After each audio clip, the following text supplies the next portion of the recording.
Hey everyone, it is January the 21st. This is Daily Devotions with Destiny. So glad that you could be here with me today. Let's go ahead and get started. When we ask the present to give us what only eternity can give, we end up driven, frustrated, discouraged, and ultimately hopeless. It's a case of modern evangelical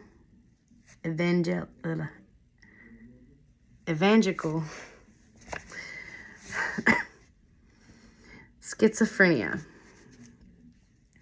It causes us so much confusion, frustration, and discouragement.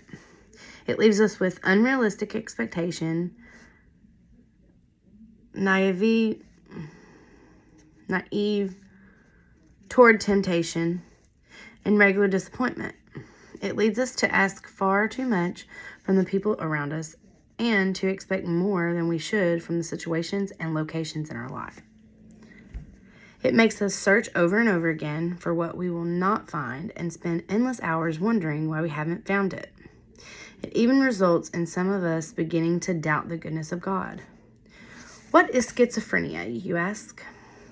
It is the fact that we declare that we believe in forever, yet we live as if it is all there is. This functional contradiction between our belief system and our daily living cannot work. Here's why. First, you cannot make any sense out of the Christian life without eternity. This is the whole argument of 1 Corinthians 15. If the one you've given your life to doesn't ultimately fix all that sin has broken so that you can live with him forever without its effects, what is your faith worth? Second, you and I had been hardwired for eternity. Ecclesiastes 3:11 declares that God has placed eternity in every person's heart. That means everyone hungers for paradise. No one is satisfied with things the way that they are. So either you try your hardest to turn your life right here, right now, into the paradise it will never be, and therefore become driven and disappointed. Or you live in this broken world with the rest and peace that comes from knowing that a guaranteed place in paradise is in your future. You're sad that things are broken as they are, so you work to be an agent of change in God's gracious and powerful hands, but you're not anxious or driven.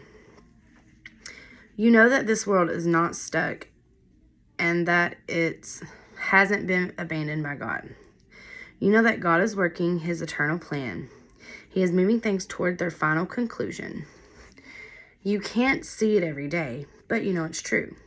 In the middle of your sadness, there is celebration because you've read the final chapter and you know how God's grand story is going to end.